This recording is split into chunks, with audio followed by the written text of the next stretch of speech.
Good evening friends, welcome back to my YouTube channel Himachal GK from Pong wetland. दोस्तों, इस video में हम India GK के प्रश्न डिस्कस करेंगे। बट वीडियो शुरू करने से पहले मेरे चैनल को सब्सक्राइब और बेल आइकन का जो बटन है उसे जरूर प्रेस कर लें। और दोस्तों, इस वीडियो की पीडीएफ फाइल है वो आपको टेलीग्राम चैनल पर मिलेगी, जिसका लिंक जो है मैंने डिस्क्रिप्शन बॉक्स में दे रखा है, तो आप वहाँ से उसे फॉलो कर सकते हैं। और दोस्तों, इंडिया जीके की प्रीवियसली वीडियो देखने के लिए मैंने प्लेलिस्ट बना रखी है ऑलरेडी उसकी भी। तो आप उसका लिंक जो है मैंने डिस्क्रिप्शन बॉक्स में भी दे रखा है, तो आप वहाँ से जो है वो प्रीवियस वीडियो देख सकते हैं इंडिया जीके की। ठीक है, तो चलिए वीडियो शुरू करते हैं। पहला प्रश्न है हमारे पास 141, which was the biggest building in Mohenjodaro. Mohenjodaro की सबसे बड़ी इमारत क्या नाम है? तो वो थी गिनेंद्री अनाज भंडार। ठीक है, वो सबसे बड़ी बिल्डिंग थी मोहनजोदाड़ो की। तो 141 का बी जो है वो राइट ऑप्शन है। नेक्स्ट है 142, द फेमस गायत्री मंत्र हैज़ बीन टेकन फ्रॉम। सुप्रसिद्ध गायत्री मंत्र किस में से लिया गया? तो दोस्तों, ये लिया गया था आपका ऋग्वेद से। तो 142 का ए जो है वो राइट ऑप्शन है। दोस्तों, विश्वामित्र द्वारा रचित ऋग्वेद के तीसरे मंडल में सूर्य देवता सवित्री को समर्पित प्रसिद्ध गायत्री मंत्र दिया गया है। नेक्स्ट है 143, the founder of Kushan empire was. Kushan साम्राज्य के संस्थापक थे। तो दोस्तों, वो थे आपके कुजल कडफिसेज। तो 143 का जो सी है वो राइट ऑप्शन है। कुषाण वंश के संस्थापक कुजल कडफिसेज था। इस वंश का सबसे प्रतापी राजा कनिष्क था। इनकी राजधानी पुरुषपुर या पेशावर थी। कुषाणों की द्वितीय राजधानी मथुरा थी। कुषाणों ने सोने के सर्वाधिक शुद्ध सिक्के जारी किए थे। कुषाणों ने उत्तरी तथा उत्तरी पश्चिमी भारत में सर्वाधिक संख्या में तांबे के सिक्कों को भी जारी किया था। कुषाण राजा देवपुत्र कहलाते थे। ये उपाधि कुषाणों ने चीनियों से ली थी। कुषाण काल में सबसे अधिक विकास वास्तुकला के क्षेत्र में हुआ था। इसी काल में बुद्ध की खड़ी प्रतिमा का निर्माण हुआ था। नेक्स्ट प्रश्न है 144, बीबी का मकबरा वाज बिल्ट बाय। बीबी का मकबरा का निर्माण किसने करवाया? तो दोस्तों, ये करवाया था औरंगजेब ने।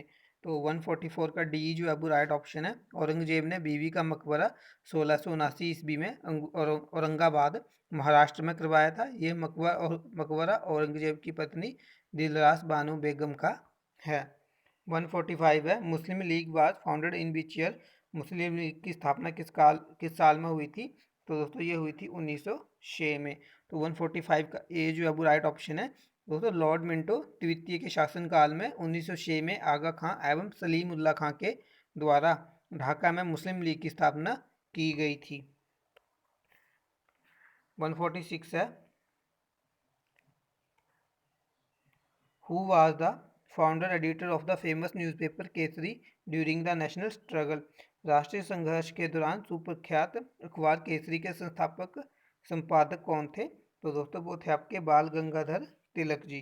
तो 146 का डी, सॉरी, हाँ, तो 146 का डी सी जो है वो राइट ऑप्शन है। दोस्तों, केसरी जो एक मराठी भाषा में पत्र था, जिसकी शुरुआत बाल गंगाधर तिलक ने 1881 में की थी। नेक्स्ट क्वेश्चन है 147, in which article of Indian constitution the interest of minorities are covered. भारतीय संविधान के किस अनुच्छेद में अल्पसंख्यकों के हित सम्मिलित किए गए हैं? दोस्तों, वो किए गए हैं आर्टिकल 29 अनुच्छेद 29 में। ठीक है, तो दोस्तों अनुच्छेद 29 में 29 के अनुसार कोई भी अनुच्छेद 29 में अल्पसंख्यक वर्गों के हितों का संरक्षण किया गया है। इसके अनुसार कोई भी अल्पसंख्यक वर्ग अपनी भाषा, लिपि और संस्कृति को सुरक्षित कर रख सकता है, और केवल भाषा, जाति, धर्म और संस्कृति के आधार पर उसे किसी भी प्रकार भी सरकारी शैक्षणिक संस्था में प्रवेश से नहीं रोका जाएगा। वर्तमान में 6 समुदायों मुस्लिम, पारसी, ईसाई, सिख, बौद्ध एवं जैन को अल्पसंख्यक वर्ग का दर्जा प्रदान किया गया है। और दोस्तों, अनुच्छेद 30 में जो है शिक्षा संस्थाओं की स्थापना और प्रशासन करने का अल्पसंख्यक वर्गों का अधिकार दिया गया है। ये दोनों अनुच्छेद संस्कृत एवं शिक्षा संबंधी मौलिक अधिकार के अंतर्गत आते हैं। 148 है, which directive principle has the direct impact of the moral philosophy of Mahatma Gandhi. Mahatma Gandhi का नीति विषयक दार्शनिकता पर किस मार्गदर्शक सिद्धांतों का प्रत्यक्ष प्रभाव है? तो दोस्तों, वो है बैन ऑफ काउ स्लॉटर, गौ हत्या का रोकथाम। तो 148 का जो सी है वो राइट ऑप्शन है। 149 है, which of the following can bring the impeachment process of vice president, इनमें से कौन उपराष्ट्रपति पर महाभियोग प्रक्रिया ला सकता है? तो उसको वो लगा सकता है राज्यसभा। तो 149 का जो सी है वो राइट ऑप्शन है। दोस्तों उपराष्ट्रपति के बारे में संविधान के अनुच्छेद 63 में दिया गया है। उपराष्ट्रपति के जो प्रावधान है वो अमेरिका के संविधान से लिए गए हैं। ये उपराष्ट्रपति राज्यसभा के प्रधान सभापति होते हैं।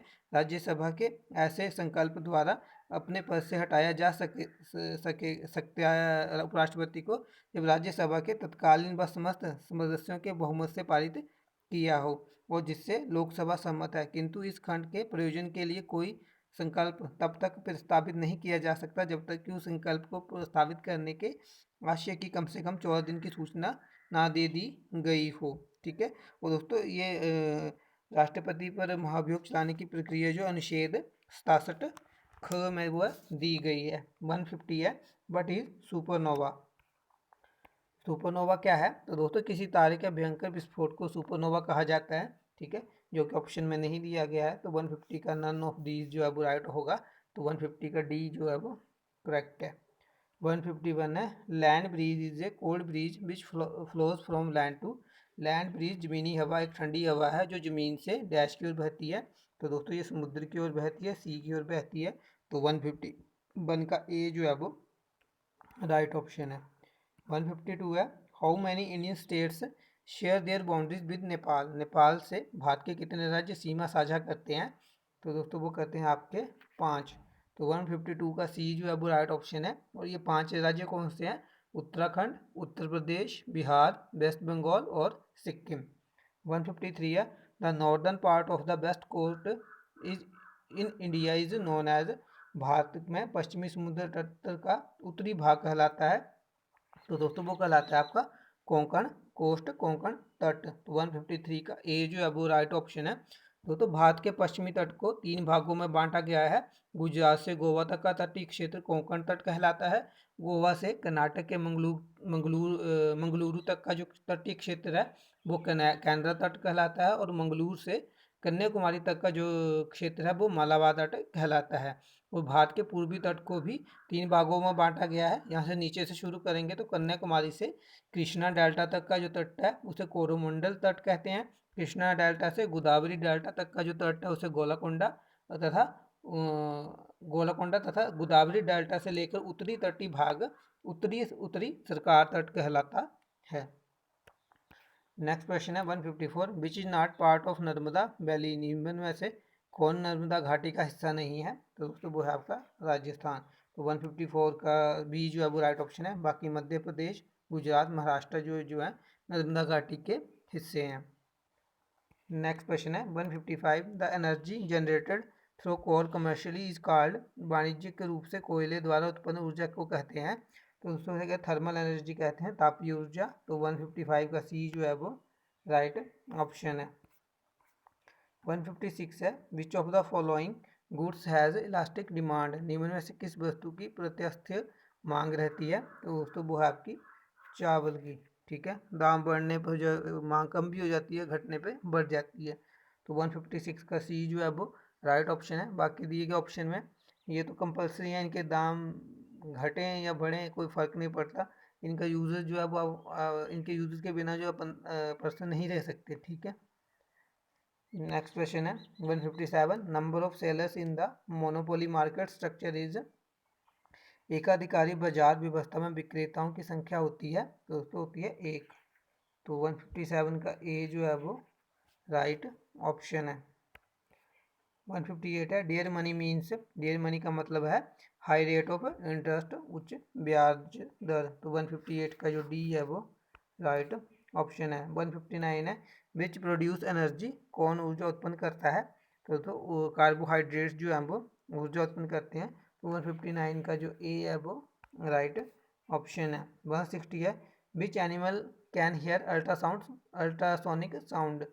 कौन सा पशु जीव अल्ट्रासोनिक प्राध्वनिक साउंड सुन सकता है? तो दोस्तों वो है चमगादड़, बैट। तो 160 का ए जो है वो राइट ऑप्शन है। 161 है, which is most reactive in nature, कौन प्रकृति में अत्यधिक क्रियाशील है? दोस्तों वो है आपकी पोटेशियम। तो 161 का ए जो है वो राइट ऑप्शन है। 162 है Shrihari Nataraja is associated to which sports, Shrihari Nataraj किस खेल से संबंध है? तो दोस्तों ये स्विमर थे, तैराकी से संबंधित है, स्विमिंग से। तो 162 का जो बी है वो राइट ऑप्शन है। Which state has recently celebrated agrarian festival Nokhai, किस राज्य में हाल में अगेरियन कृषक उत्सव नोखाई मनाया है? तो दोस्तों ये त्यौहार जो है वो उड़ीसा में मनाया जाता है। तो 163 का जो ए है वो राइट ऑप्शन है। 164 है India's longest electrified rail tunnel has recently inaugurated in which state, Bharat के किस राज्य में हाल ही में सबसे लंबी विद्युत रेल सुरंग का उद्घाटन किया गया? तो दोस्तों ये किया गया था आपका आंध्र प्रदेश में। ठीक है, तो 164 का डी जो है वो राइट ऑप्शन है और इस सुरंग की लंबाई है 6.6 किलोमीटर। ठीक है, तो दोस्तों ये लास्ट प्रश्न था इस वीडियो का। आई होप आपको वीडियो अच्छी लगे। अगर आपको वीडियो अच्छी लगती है तो इसे लाइक करें, शेयर करें, मेरे चैनल को सब्सक्राइब कर लें। नेक्स्ट वीडियो में मिलेंगे, तब तक के लिए गुड बाय। जय हिंद, जय भारत, जय हिमाचल।